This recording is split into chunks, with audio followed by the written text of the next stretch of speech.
Siapa yang haus dan lapar pagi hari ini? Berarti saudara adalah orang yang berbahagia. Alkitab berkata, berbahagialah orang yang haus dan lapar akan kebenaran. Amin. Saudara, sebelum saya sampaikan pesan Tuhan, saya mau berkata buat setiap kita semua, hidup adalah tentang siapa yang kita percaya dan apa yang kita percayai. Hidup atau kehidupan adalah tentang siapa yang kau percayai dan apa yang kau percayai. Kalau saudara percaya saudara adalah royal priesthood atau imamat yang rajani, maka saudara akan berperilaku berbeda. Tapi kalau saudara percaya bahwa saudara adalah orang jelata, saudara akan miskin. Saudara, saya ini sedikit sebelum saya masuk pesan saya. Karena bahasanya tinggi banget saudara ya. Bahasa Inggrisnya tinggi-tinggi, mungkin banyak orang saudara nggak mudeng. Sederhananya begini, keminderan saya, kemelaratan saya, membuat saya bahkan tidak berani menatap mata orang. Katanya anak raja segala raja, tapi menatap mata orang aja nggak berani. Bagaimana mau mengusir setan? Bisa nangkep? Itulah kejelataan saudara, sederhananya seperti itu. Di perumahan saya, kalau keluar ke arah satu daerah, itu saudara akan ketemu yang namanya Iron Man. Mungkin gak banyak yang tahu Iron Man. Superman. Dengan kostum yang sangat bagus. Masalahnya satu saudara, itu cuma kostum. Kerjaannya minta. Itu mental melarat saudara ya. Dan kalau ada anak Tuhan, hamba Tuhan di sini, kerjanya minta, itu mental melarat. Bagian kita adalah dengarkan Tuhan, lakukan yang Tuhan mau, maka penyediaan surga akan mengikuti saudara. Amin. Saudara, saya bukan seorang nabi, saya duduk di antara dua wanita ya, yang hebat-hebat, cantik-cantik pastinya. Kalau saya ganteng, amin. Tadi pagi saya lewat ada yang teriak, Pak Luki kok ganteng? Puji Tuhan saudara ya. Saya pede banget pagi hari ini.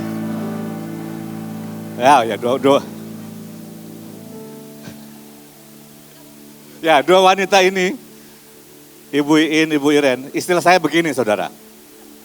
Merem masuk surga, buka mata balik lagi bumi. Sedangkan saya merem melek, nggak lihat apa-apa saudara. Tapi Tuhan itu baik, amin. Siapa yang percaya Tuhan baik? Yes. Oke, ada sesuatu yang aneh dalam hidup saya. 2019 Desember, saya tuh dengar khotbah, dengar YouTube. Selalu perkataannya kamu harus berdoa 3 jam sehari. Karena bicara terus saja nggak bisa pindahkan dari otak saya berkata sama ibu, Bu saya ini dengar begini, itu suara Tuhan. Saya juga dengar. Dan saya mulailah berdoa, saya paksa diri saya berdoa. Saya bulatkan tekad saya untuk berdoa. Dan kita tahu Desember 2019 terjadi apa? COVID saudara. Masuk 2020 Desember, ini udah pandemik saudara ya, sudah pandemikan. Tiba-tiba saya berdoa lagi dan aneh ada satu ayat yang begitu beremak sekali dalam hidup saya. Tuhan memahkotai tahun dengan kebaikan dan jejaknya mengeluarkan lemak. Saya berkata Tuhan, ini masa pandemik. Mana mungkin kita seringkali merasa lebih pintar dari Tuhan. Ingat statement saya, pernyataan saya tadi, hidup adalah tentang siapa yang kau percaya. Percayalah Tuhan itu tahu segala-galanya. Tuhan menghitung segala-galanya. Jadi saya menetapkan hati saya, oke Tuhan, 2021 adalah di mana tahun Tuhan memahkotai dengan kebaikan. Saudara sudah dengar kemarin, saya pikir itu buat saya saja. Belum pernah ada saudara dalam sejarah Indonesia yang saya tahu. Memberi makan Orang-orang miskin begitu banyak, dengan lobster, dengan udang Alaska belum pernah ada di tengah pandemik. Nah, tahun ini ada apa Pak? Nah, 21 Desember pemimpin saya berkata, Tuhan berkata, kamu harus berendam minimal 30 jam, 30 menit ya. Seharian itu jangan baca apa-apa kecuali firman, pujian, khotbah, ya seperti itu saudara. Masalahnya saya masuk hotel, hotelnya bagus, air panasnya suam-suam kuku saudara. 15 menit sudah dingin ya, tapi saya menikmati. Dan saya berdoa, saya baca Alkitab, saya berdoa, ketiduran, dan tiba-tiba Tuhan berkata statement ya saudara. Saya berkata saya bukan nabi, tapi saya mau sampaikan apa yang saya tahu. Ini tahun yang Tuhan mau kita menyesuaikan. Saya kasih judul sebenarnya kurang satu kata, momen yang menentukan. Saat yang menentukan. Setiap hari menjadi momen yang menentukan. Saat-saat yang menentukan. Bahasa Inggrisnya divine moments. Ya. Momen-momen ilahi saudara. Saudara harus menangkap. Apa itu? Tuhan berkata tahun depan, tahun kelonggaran. Sekali lagi saya merasa pintar.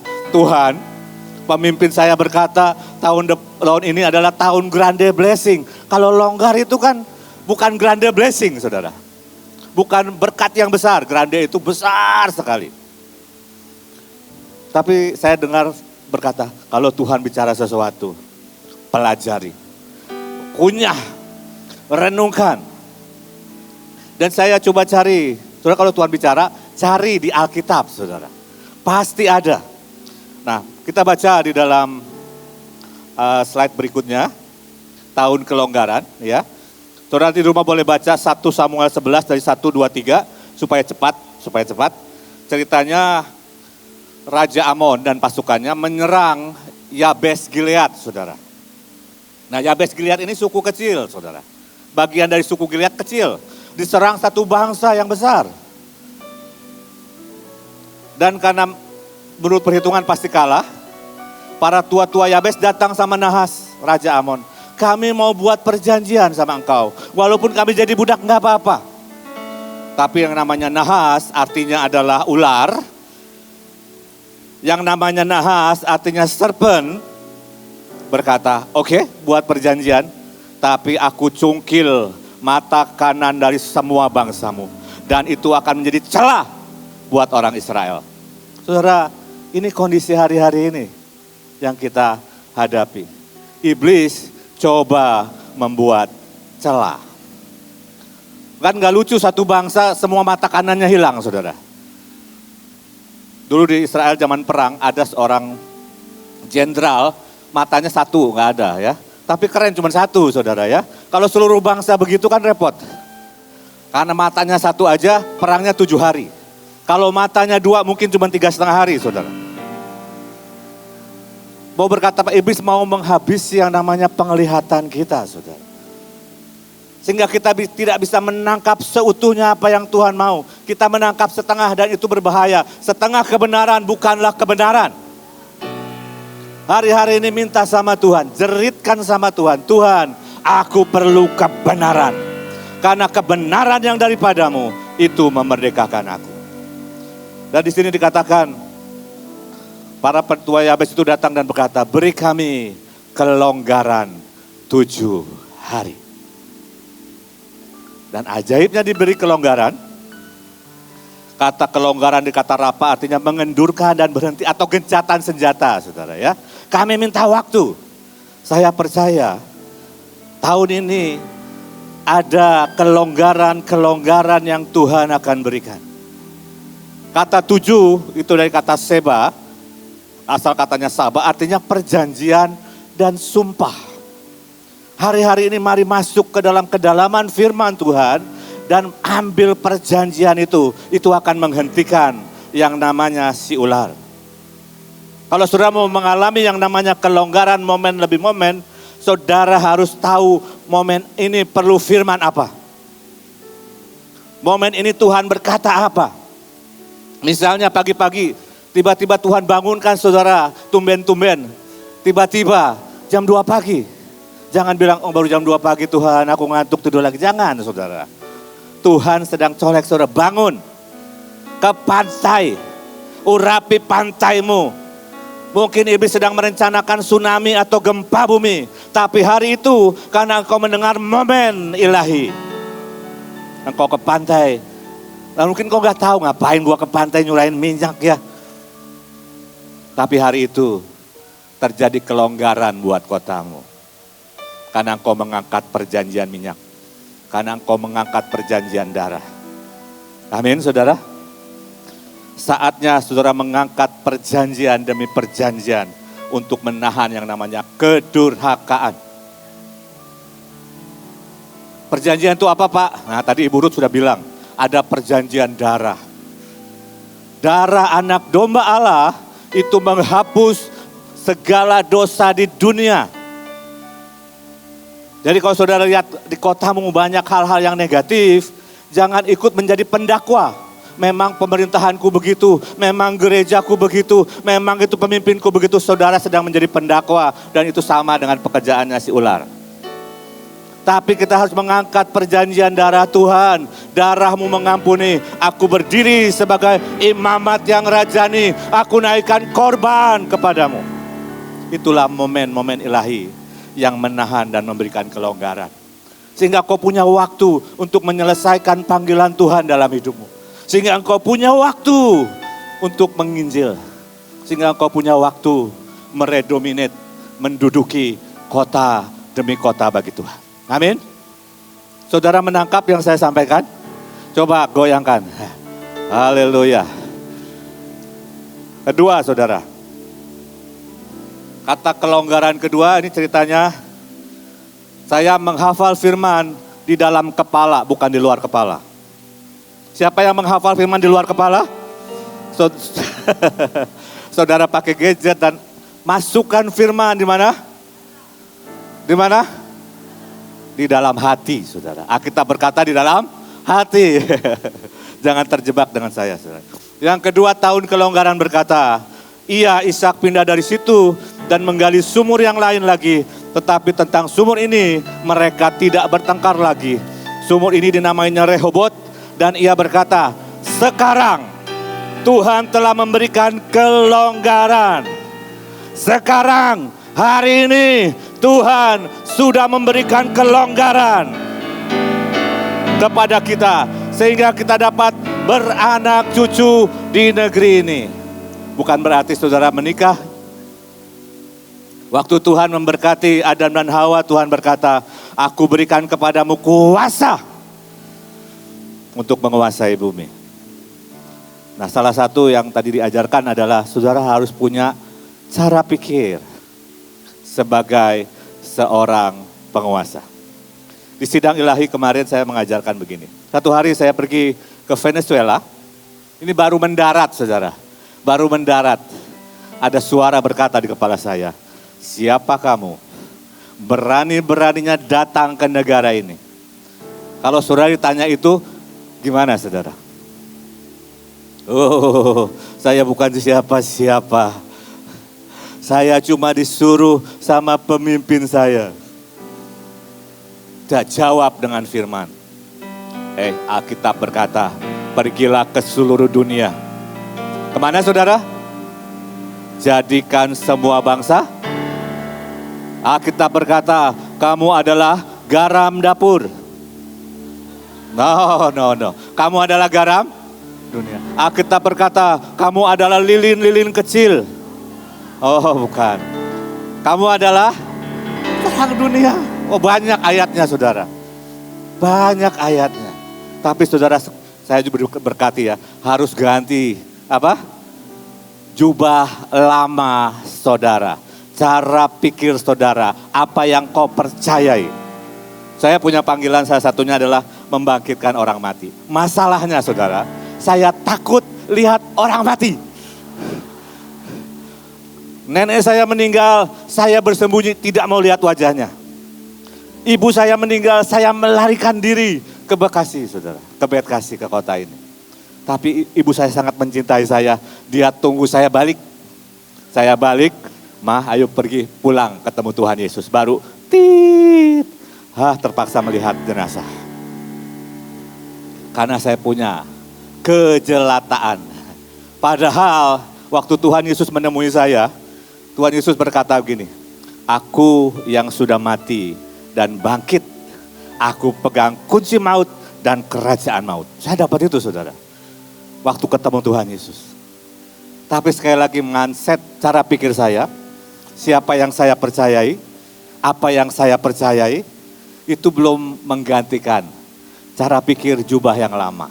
Tapi kembali kepada ayat ini, Tuhan mau berikan kelonggaran. Kata kelonggaran di sini supaya saudara bisa berlipat ganda dalam segala hal. Yang amin baru 1%.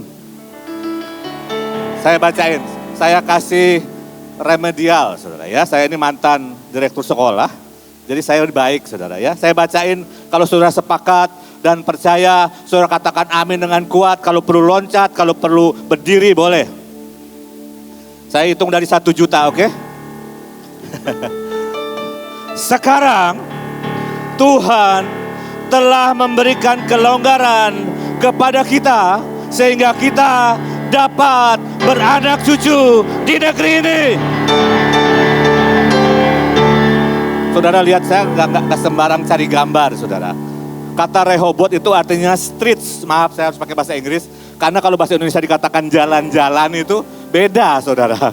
Banyak jalan streets itu. Ya, itu juga dari kata Rehob artinya jalan yang luas, tempat yang terbuka, plaza.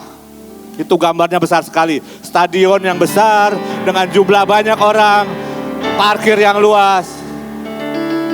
Waktu saya nanti kita akan belajar tentang keluar dari zona nyaman. Kata Rehob dari kata Rahab artinya memperluas. Perluas kapasitas kita. Perluas mimpi kita. Perluas daerah kekuasaan kita. Saya berkata kepada pasukan-pasukan Malakiel, bagaimana caranya? Dalam 2-3 tahun kita menduduki, meredominate Maluku Utara bagi Tuhan. Itu masih terus saya doakan saudara. Tapi ini artinya memperlebar, membuat ruang, membuat besar. Karena Rahab artinya kelonggaran. Saya mau buat statement, ini waktunya engkau dan saya berlipat ganda.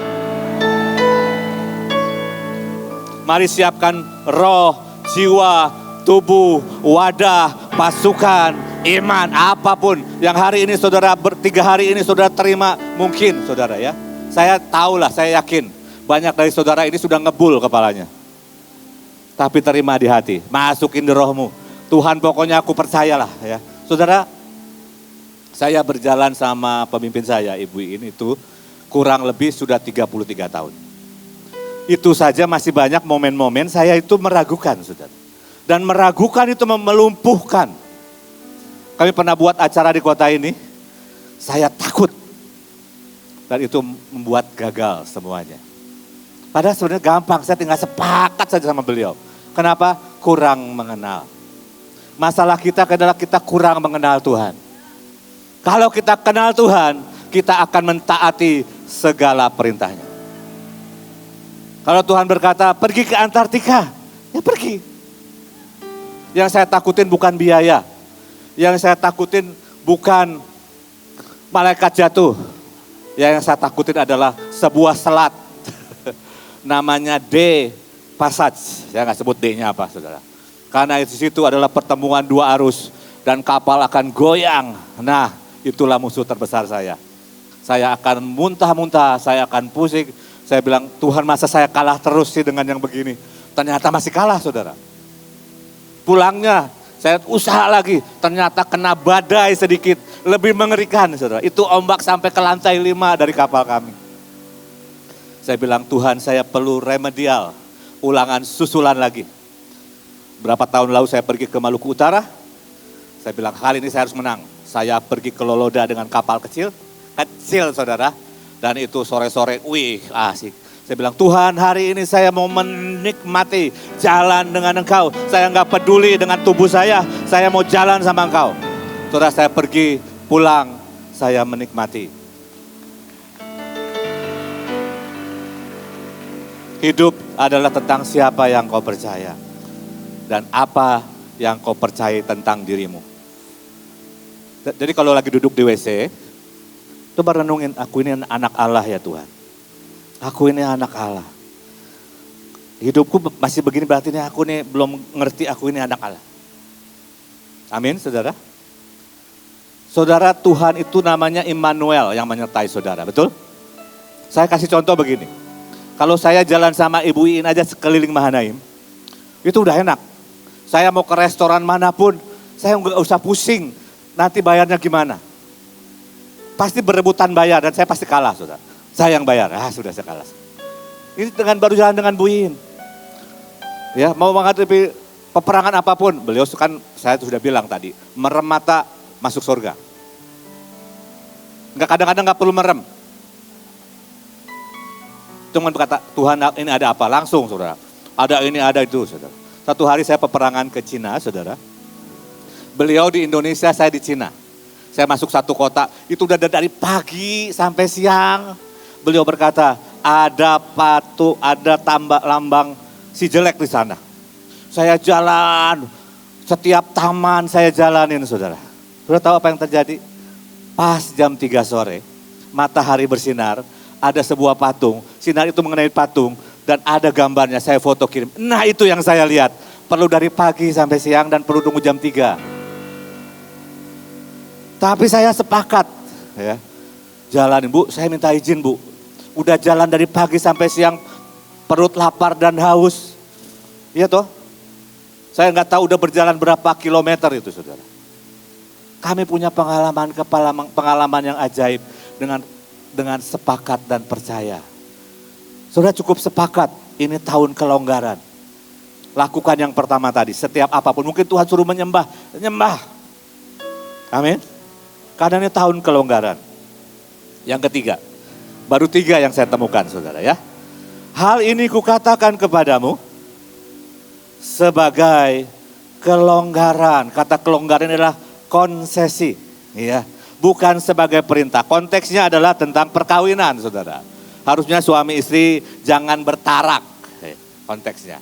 Tapi karena kepentingan sesuatu, engkau bolehlah, ya, berpisah sekian lama. Ada cerita menarik, saudara. Istri saya ini punya hati buat Afrika, sendirian, putih, kecil, cantik, pergi sendirian ke Afrika. Seminar hamba-hamba Tuhan, isinya hamba-hamba Tuhan besar-besar, hitam-hitam. Mereka curiga, apakah keluargamu baik-baik? Suami mana yang cukup gila membiarkan istrinya pergi sendiri ke sini? Istri saya ketawa, dia video call ke saya. Ini suami saya, silakan bicara. Perlu konsesi hari-hari ini. Perlu buat kesepakatan hari-hari ini. Kata konsesi itu bagus sekali, rekan sekampus, rekan sekota, rekan sepelayanan. Artinya apa saudara? Misalnya contoh ya, jangan ditiru. Misalnya ini pendaftaran sekolah sudah tutup. Hari ini tutup, saudara baru datang besoknya. Saya ini teman baiknya Pak Luki nih. Ya, bisa nggak ada konsesi? Taruh di waiting list paling atas, bisa nggak kira-kira? Bisa, itu yang Tuhan mau kasih tahun ini saudara. Mungkin saudara harus buat KKR. Oh, tiba-tiba Tuhan ingatkan seseorang. Datangi. Amin, bisa nangkap? Ini tahun kelonggaran saudara ya. Sepakai setiap kesempatan, kemudahan yang Tuhan berikan untuk move, untuk bergerak, menyelesaikan lawatan. Yang menarik kata konsesi itu adalah izin tambang, saudara. Orang-orang yang punya passion buat tambang, Tuhan, saya nggak tahu, ini bukan kata Tuhan. Ini kata kamus besar bahasa Indonesia. Kata konsesi adalah kerelaan, mengurangi tuntutan dan sebagainya. Izin tambang, keputusan yang berpihak kepada kepentingan umum. Apalagi kepentingan kerajaan surga, saudara. Akan ada konsesi kemudahan yang diberikan. Tetapi sekali lagi kuncinya adalah engkau sepakat dengan Tuhan.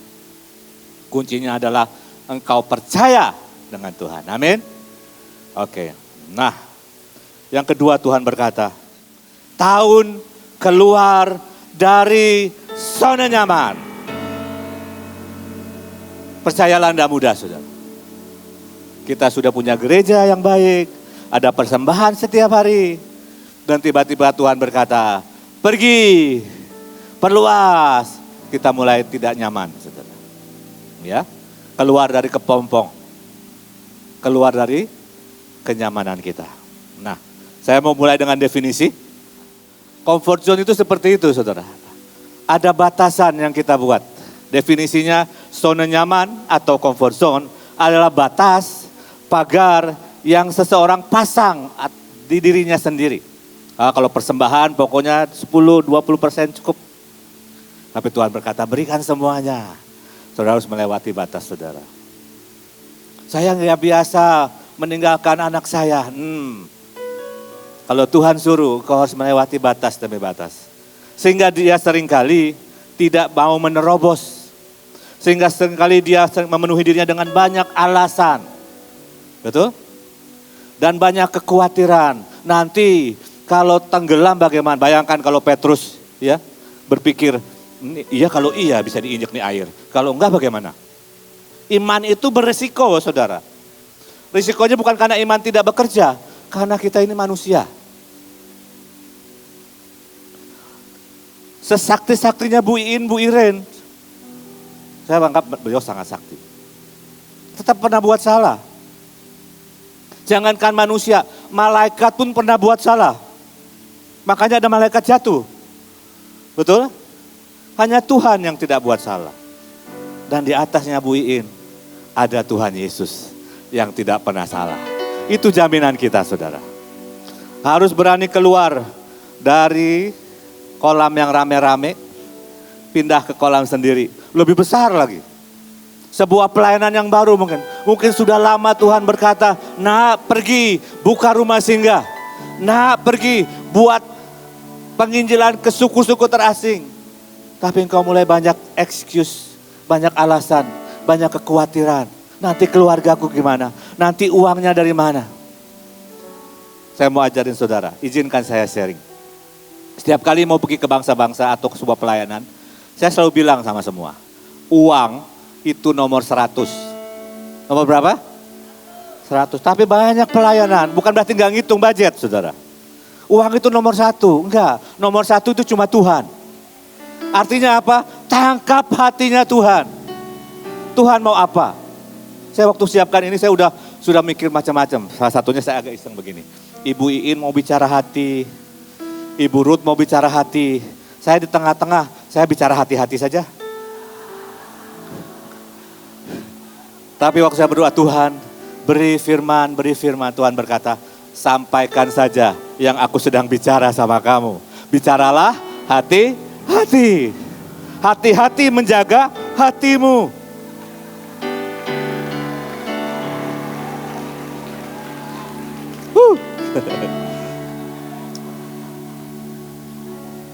Oke, next. Bagaimana dari zona nyaman ke zona pertumbuhan? Maafkan saya tidak sempat membuat bahasa Indonesia, tapi berimanlah saudara bisa bahasa Inggris lebih baik dari saya. Amin ya. Kita itu suka di zona nyaman karena apa?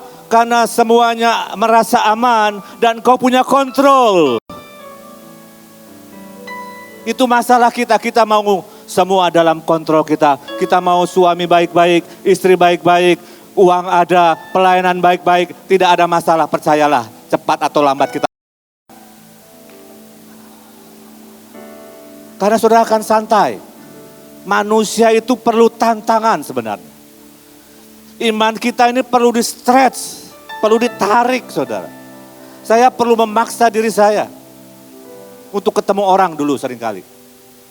Saya perlu memaksa diri saya untuk konfrontasi.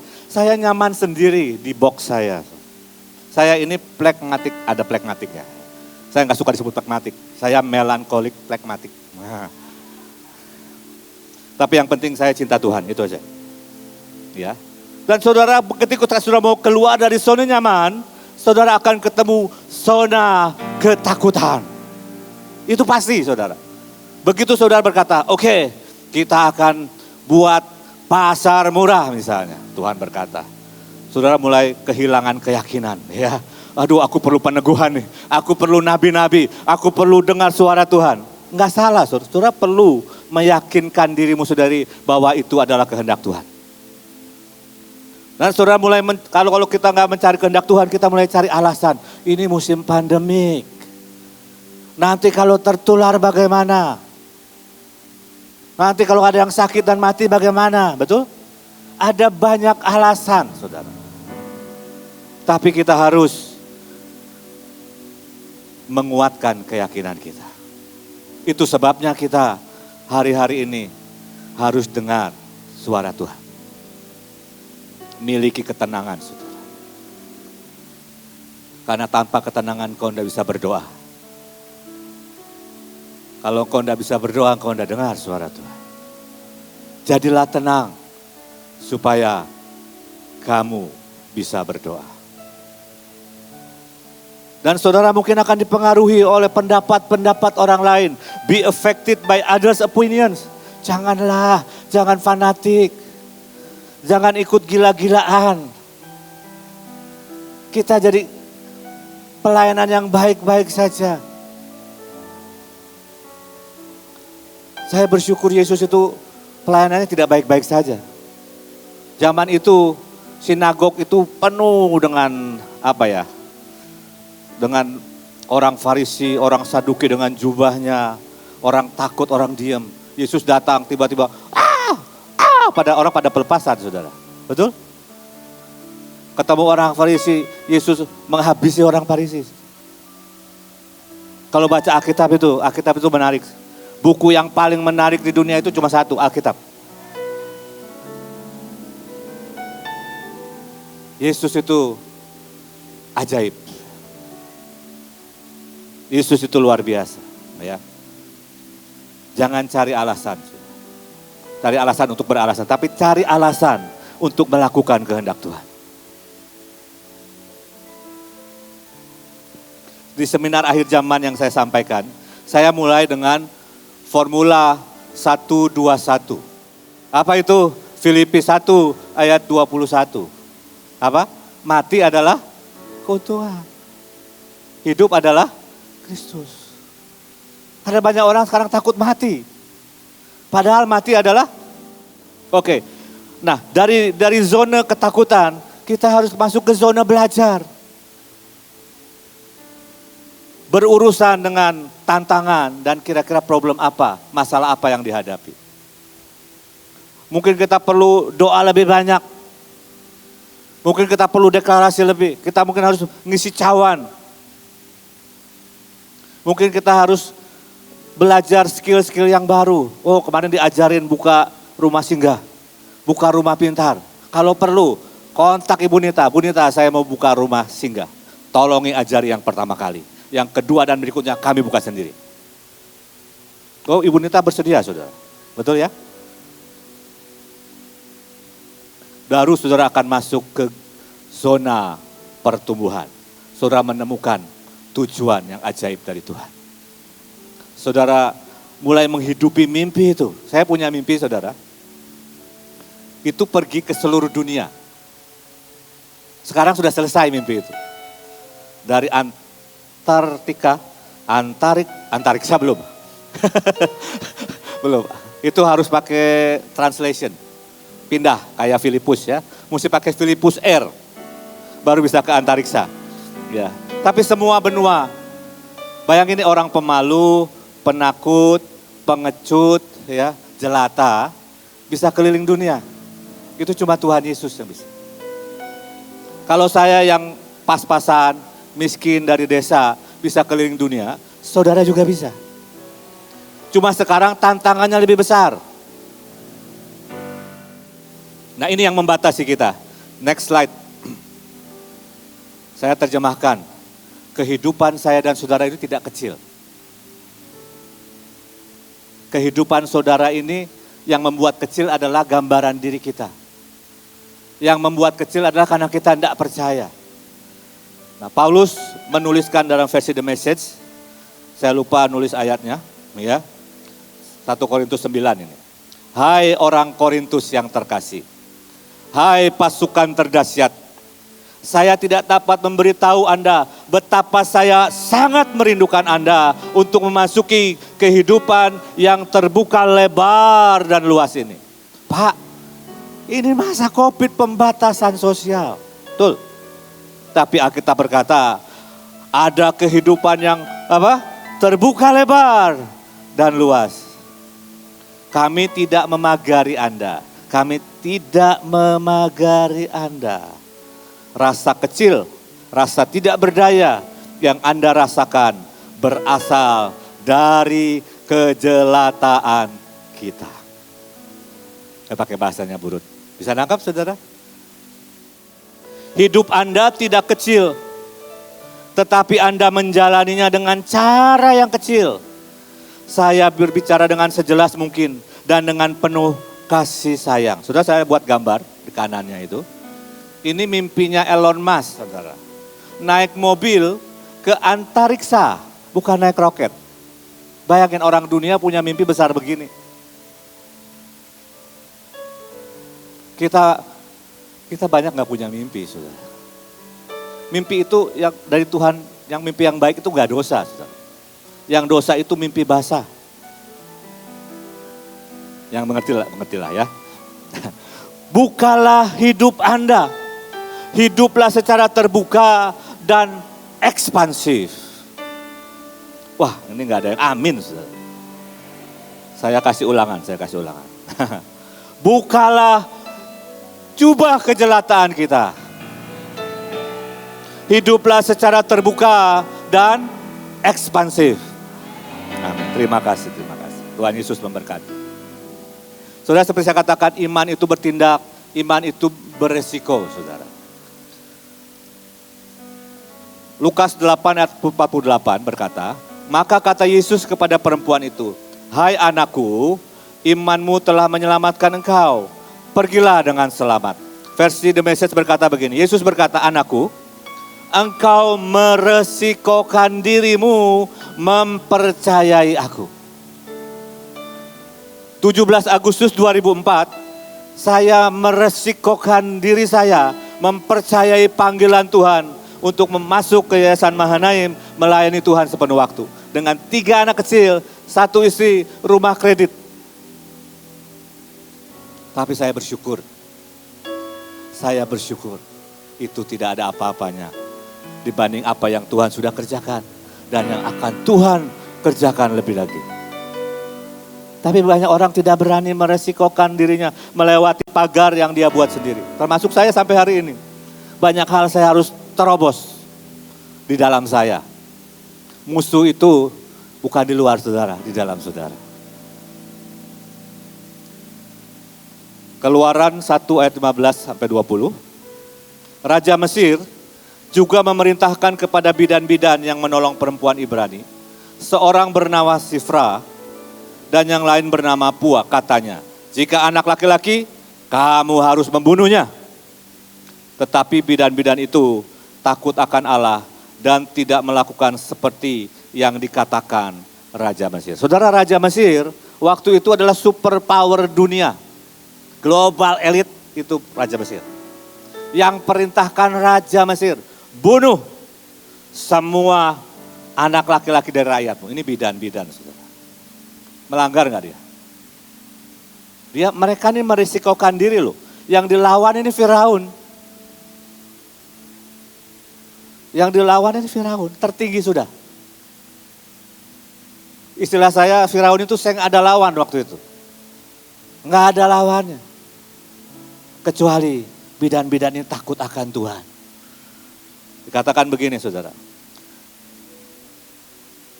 Tetapi bidan-bidan itu takut akan Allah dan tidak melakukan seperti yang dikatakan Raja Mesir kepada mereka. Dan membiarkan bayi-bayi itu hidup. Maka Allah berbuat baik kepada bidan-bidan itu. Dan karena bidan-bidan itu takut akan Allah, maka ia membuat mereka berumah tangga. Tuhan membuat bidan-bidan itu punya anak, saudara. Ketika engkau melakukan sesuatu kebenaran firman Tuhan, kadang-kadang sepertinya bertentangan dengan apa yang sedang saudara hadapi. Tapi itu semua beresiko. Ketika seperti saya katakan tadi, ketika Petrus berjalan di atas air itu berisiko tenggelam, saudara. Dia jalan 1, 2, saya nggak tahu berapa langkah, jalan di atas air. Dia mulai mungkin bangga, saudara. Wow, lihat nih teman-teman, saya berjalan di atas air. Karena tidak fokus sama Yesus, mulai lihat ombak, betul? Mulai rasakan angin dan mulai tenggelam. Dan Petrus berkata, Yesus tolonglah aku. Itu doa paling powerful, saudara. Ketika engkau tidak tahu lagi ngapain, pakai doa itu, Yesus apa? Tolonglah aku. Help, help, percayalah saudara. Kenapa? Salah satu ayat yang saya suka berkata begini. Elia itu manusia biasa, sama seperti, bedanya kita sama Elia apa saudara? Nah, dia bersungguh-sungguh. Saya bertanya, kapan saudara bersungguh-sungguh berdoa? Saat saudara kepepet. Saat saudara dalam masalah besar dan tidak ada lagi orang yang bisa saudara andalkan. Saudara akan berkata, Tuhan tolong. Selain engkau tidak ada penolong. Ya dari dulu juga begitu nak. Betul ya? Tapi mari keluar dari zona nyaman. Setiap kita punya. Mungkin itu keluarga. Mungkin itu pelayanan. Di Mahanaim juga banyak yang zona nyaman saudara. Tapi saya yakin ada satu penari yang pergi ke Sulawesi Barat. Dia keluar dari zona nyaman satu keluarga. Saya yakin dia akan berkata, coba dari dulu. Coba dari dulu. Hari-hari ini, bulatkan hati, bulatkan tekad, dengarkan Tuhan. Percaya dan lakukan. Amin. Satu slide saja lagi, setelah itu saya serahkan. Nah saudara, tadi saya sudah berkata, ini waktunya catch the fire. Ambil apinya. And make it brighter, dan buat itu lebih besar. Biarkan api Roh Kudus yang melanda saudara hari-hari ini. Bukan cuma di tempat ini saudara. Saat engkau jalan pulang, saat engkau di pesawat, di mobil mungkin. Mari terus bicara Roh Kudus, terus beri aku pengertian. Berikan aku pewahyuan, bicara Tuhan, bicara. Dia pergi bersama saudara, dia tidak tinggal di sini. Api Roh Kudus akan semakin besar. Karena Tuhan menjanjikan pencurahan Roh Kudus besar-besaran. Life begins at the end of your comfort zone. Kehidupan dimulai di akhir dari zona nyaman saudara. Saudara harus keluar berkatakan, Tuhan, aku akan berjalan bersamamu. Aku akan membuat lebih besar. Aku akan membuat lebih ajaib. Tapi jangan lupa, perjalanan ribuan kilometer dimulai dengan satu langkah kecil pertama. Langkah yang kedua, langkah yang ketiga. Dan saudara akan menikmati, kenapa enggak dari dulu? Enggak apa-apa saudara. Ini adalah kairos Tuhan buat kita. Ada panggilan Tuhan yang sangat besar buat saudara. Ada janji Tuhan 85% bangsa Indonesia diselamatkan. Dan kitalah agen-agennya Tuhan. Pasukan terdahsyat Tuhan yang sangat banyak. Yang menggenapkan perjanjian itu. Dengan kuasa Roh Kudus. Kita akan meredominate kota demi kota, provinsi demi provinsi buat Tuhan. Kita akan buat KKR. Kita percaya ada pertobatan massal. Kita akan memuridkan bangsa-bangsa. Dan melayani dengan tanda-tanda ajaib. Sebentar sebelum kita berdoa. Terakhir, slide terakhir saja. Saudara, ini bukan tentang kekuatan kita. Bukan tentang kemampuan kita. Ini tentang kesanggupannya. Waktu saya baca ayat ini kesan yang saya dapat. Ini cuma doa di dalam firman Tuhan. Tuhan tidak berkata, aku akan menjaga engkau, aku akan enggak. Ayatnya cuma berkata, Tuhan sanggup menjagamu tetap aman. Sehingga kamu terus mempercayainya. Satu hari, kamu akan berdiri di hadapannya. Dan kamu akan sangat bergembira. Tuhan akan membawa kamu ke tempat itu. Dan kamu akan sepenuhnya baik. Kamu akan sanggup berdiri dekat Tuhan yang bersinar dengan sinar kemuliaannya. Yang saya tangkap begini saudara. Dari hatimu yang terdalam. Kau harus berkata, Tuhan, aku minta jaminan. Tuhan, aku minta kau merekayasa. Artinya Kalau Tuhan perlu buat gara-gara, biarkan dia buat gara-gara. Enggak ada yang amin toh? Ya, takut, saudara, takut. Ya. Buat gara-gara itu tiba-tiba ya, baru dapat uang. Baru dapat, ini waktu saya full time saudara, baru dapat, aduh lumayan waktu itu saya dapat 10 juta kalau nggak salah. Lagi biasa hidup pas-pasan bahkan kurang. Baru dapat 10 juta, wow asik Tuhan. Tiba-tiba supir saya datang, Pak, motor saya dicuri orang, motor baru, kredit belum lunas. Tuhan menggelitik, Bu. Dia berkata, boleh gak pinjam? Dalam pikiran saya, kamu pinjam pasti gak bayar. Jadi saya kasih aja. Terpaksa, dengan terpaksa, saya gelontorkan 10 juta itu saudara. Itu Tuhan buat karena belum selesai prosesnya dengan saya. Setiap hari engkau harus berdoa untuk makan yang kamu akan makan. Setiap hari saya harus berdoa untuk membayar listrik. Nah saya berkata, Tuhan tahun ini rekayasa. Karena saya percaya engkau baik. Engkau Bapa yang baik. Engkau tidak pernah merencanakan yang jahat. Sekalipun seringkali caranya menurut kita tidak enak. Mari keluar dari zona nyamanmu, masuk zona pertumbuhan. Sampai kita menyelesaikan glorious penuh kemuliaan. Saudara, finish strong itu bukan sekedar statement, aku mau selesaikan dengan kuat, finish strong. Itu sebuah sikap. Tuhan biarkan setiap hari menjadi momen-momen yang menentukan. Setiap saat aku finish strong dengan engkau. Amin saudara. Saya mau ajak kembali tolong slide yang outpouring spirit. Saya mau ajak kita semua berdiri. Sebentar saja, semua berdiri. Ya. Tolong gambarnya saja, ya. Semua tahu saya ganteng, saudara. Satu hari saya pelayanan, dengarkan baik-baik. Satu hari saya pelayanan di sebuah kota di Halmahera Timur. Itu tidak ada AC, ruangan kecil, panas, pengap. Pemain musiknya mengerikan karena baru diambil dari bar. Sound system sebentar-sebentar harus di setel karena berbunyi. Wik, wik, wik, wik, wik. Saudara. Saya minta lagu apapun enggak tahu. Saya panggil teman saya hadir di sini, dia saya katakan, tolonglah kamu main walaupun kamu enggak pandai main keyboard. Minimal roh kita sama, saya bilang. Saya cuma merasa hari itu Tuhan berkata, siapa yang haus, biarlah kau datang dan minum. Saya berkata kalau engkau cuma sekedar ke depan, engkau tidak punya kehausan dan kerinduan akan Tuhan, percuma.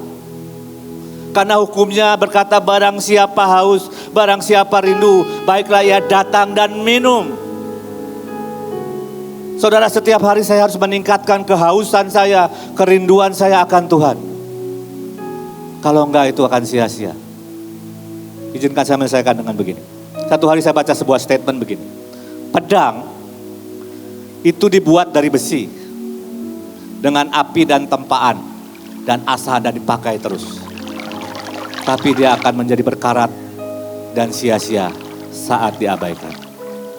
Yang saudara mau terima sebentar. Sudah banyak yang saudara terima sebenarnya.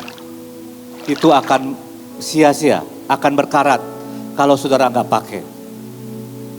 Contoh sederhana, saya ini biasa bangun pagi, deklarasi, nyembah Tuhan, pakai gitar saya. Tapi seringkali saya malas bawa gitar kalau pergi. Karena nanti harus ke bagasi lah dan sebagainya.